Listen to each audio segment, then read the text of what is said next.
Hey, this is Scott, and today I'm here to give my final overall review of the Zhiyun Smooth 4 smartphone gimbal.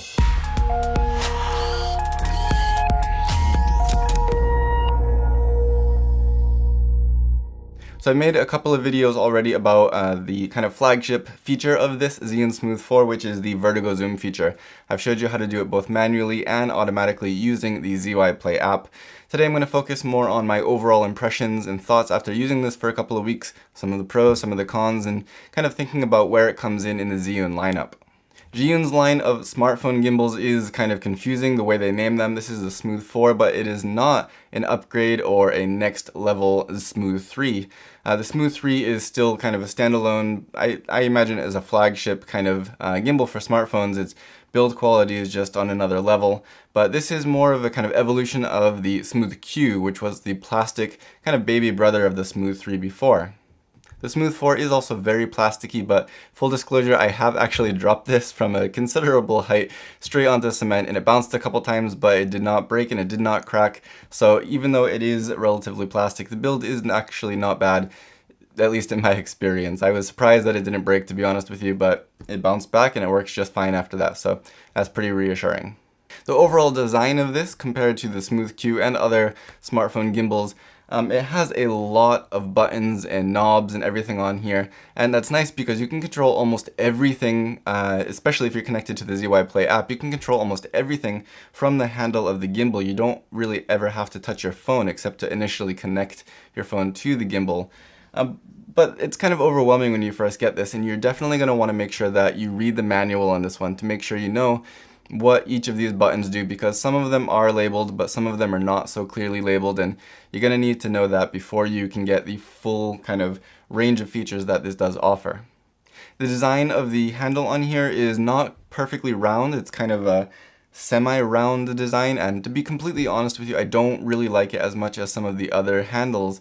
The Zhiyun Smooth 3, for example, is just a simple round handle, and while it doesn't have a whole lot of grip on there, it does fit in my hand a lot easier, and my wife and my friends said the same thing.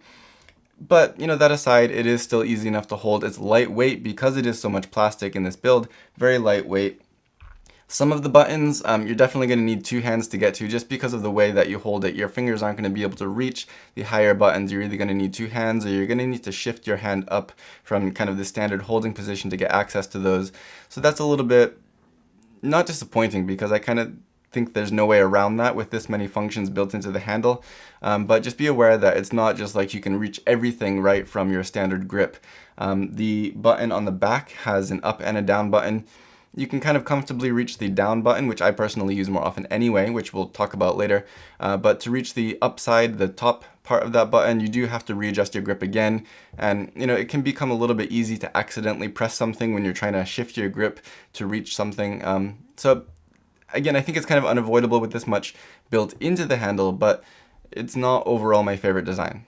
One thing that I do like about the build of this is that it has a little kind of notch in the handle here where you can lock it into place in this closed position here like I have it. And that allows you to put the gimbal into kind of standby mode even when the power's on and your phone's connected. If you push it down into this lock, it will go into standby mode, which is really nice for when just carrying it around, or if you're trying to look through the videos or photos on your phone. It's nice to be able to put that into standby mode, not have to turn the gimbal off or, you know, worry about messing it up or anything like that, reconnecting your connection to the app. It's really nice and convenient to have that.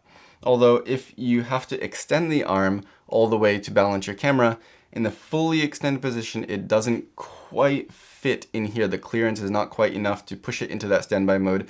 So if you have the absolute maximum level of extension to get your phone balanced in here, you won't be able to take advantage of that as easily. It's pretty tight. You might be able to put it in there, but it's pretty tight. Speaking of that, the weight capacity of this is a little bit less than the Smooth 3, for example. I'll put the numbers on screen. I don't remember them, or I'm not confident that I remember them accurately off the top of my head, but it is a little bit less, and because of that, the arm of this does extend a little bit less than the Smooth 3. And I guess those two things kind of go hand in hand. There's less weight that you need to balance, so it doesn't need to extend as far. But I've been using it with the iPhone 10, and it's worked just fine for me. Taking it out of the case, I have a small case on there, but taking it out of the case does make it work easier, but if I'm in a rush, it does also work with the case attached. It's pretty much identical to the clip on the Smooth 3, so if you've ever used that, or if you've seen my reviews on that before, then you'll know how it works. They did also include a little mini tripod with this, which seems to be kind of a trend. They included one with their Crane 2, the DSLR gimbal as well. That one's really nice. It was all metal. This one's very plasticky, but it's more than enough for this size and weight. So I really do appreciate that they included that. Unlike the Smooth 3, this does not really come with a very usable case. It comes in this basically styrofoam box. This is nicer than, typical styrofoam, so it's not unusable, Inside it has this kind of layout here where you can fit everything in here very nicely, and it's better than having nothing. So, this is definitely not just a terrible styrofoam case. Like I said, it's styrofoam, but nice enough that you can use it if you have nowhere else to store it. So moving on to the actual functions, that, like I said, there's a lot built into the handle of this, and you can control pretty much everything as long as you're connected to the ZY Play app. I'm not going to go too much into the app in this video. It's not my favorite. There are some issues with it, but it gets the job done, and you can control pretty much everything just straight from this handle without having to actually touch your phone, which is nice. You have a menu button, which is pretty obvious what it does. There's a display button. There's a button to switch back and forth between the two functions of this wheel, which are to control your focus and to control your zoom. There's also a camera button, which you can assign to a different function, such as the vertigo feature, which I've talked about in my other video. There's a wheel on here, and of course you can turn it to scroll through the menu, but you can also press the wheel in 4 directions to control things like your exposure compensation, to change the camera to selfie mode, things like that. There's a record button, of course, which you can start and stop recording with. And there's a little switch on the bottom here, which I actually really like, that you can just manually switch between pan, follow, and lock modes. I like this a lot because it's easy to see what mode you're in, and very quickly and without having to guess, switch back and forth between the two. You don't have to kind of play this game of clicking and double clicking and remembering what mode you're in and how to get to the next mode and things like that. It's a very simple and easy to use design. I like this feature. On the back, you have, like I said, that two-way button. The bottom of this button enables the full follow mode when you have it pushed down. So again, I really like this functionality because you can keep it in pan, follow, or lock mode, and then just when you want to move the gimbal up or down, move more, you can just hold this down and it will follow you in that moment, and then let it go and it will stay where it is. And if you double click this, it will also return to the home position, which is a small thing, but I really appreciate having that. I've talked about it in my review of the Smooth 3. I wanted some function where you could just quickly and easily return to the home position. I'm glad that it's here, and it's incorporated really well into this easy to reach button that also has a very nice functionality of temporarily enabling full follow mode. The top part of this button will enable what is called the Phone Go mode, which is Zhiyun's kind of new feature, which is basically a very fast follow mode, and it will follow your movements much faster than the standard modes. And this can be used, of course, to follow fast motion, but also to create some cool effects, which you can use for kind of in-camera transitions. You'll need to connect clips afterwards in the computer or something, but you can, whip pan out and whip pan into your shots and then connect those two in post, and it will have a really cool kind of seamless transition effect. You can do that basically in camera using that Phone Go mode. So it's cool to have that available. So if you don't have to use it if you don't want to, but it is there, and it's again very quick and easy to access. You don't have to switch over into that mode and then switch back out of it. You can use it only when you need to, only when you want to, which is a really good way to implement it in this gimbal. So in terms of performance, we'll start with the stabilization, of course. It's pretty much on par with the Smooth 3 or pretty much any other smartphone gimbal on the market from what I can see. I think the reason that you're going to be choosing this over one of those others is the incredible range of features that you're getting thrown into this very affordable gimbal. You have the wheel, which is very unique. It controls your focus and zoom. That's a very unique feature, and it can be very useful to get some very unique footage. You also have a bunch of buttons built into the handle here where you can control pretty much every aspect of the ZY Play app right from the handle without having to touch your phone. Of course, the ZY Play app also has its own issues, but I'm not really going to touch on that too much because the app is, of course, constantly being updated, and what I say here is probably not going to be true in a month or 2 months or 3 months, and also it'll differ from iPhone to Android. And speaking of that, of course, a lot of people have had issues with the ZY Play app on Android. I'm an iPhone user, but I did try this out on my friend's Android, I think a Galaxy S8, and I did kind of get the feeling that there were some issues with it. The zooming was very choppy. I wouldn't be able to use the vertigo effect because of that.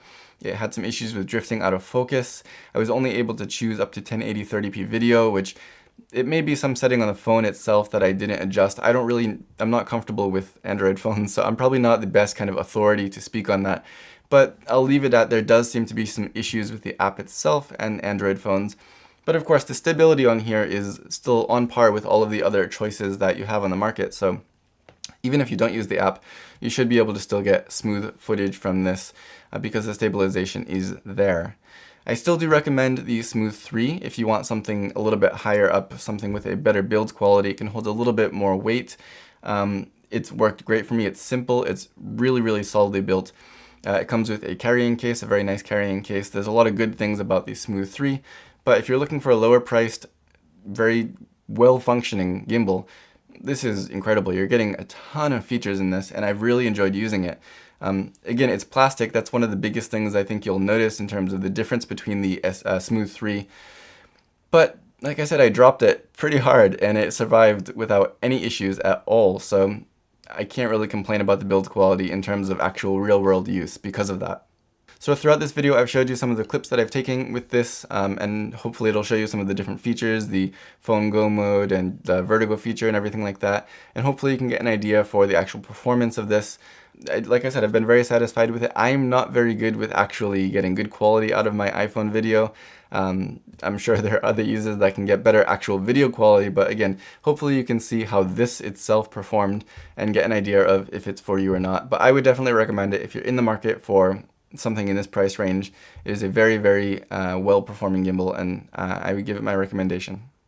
If you have any other questions or comments, as always, just leave them down below and I will definitely get back to you. If you like this video or found it helpful, don't forget to give a thumbs up. Check out those videos that I posted on how to use the vertigo feature. And as always, thank you for watching.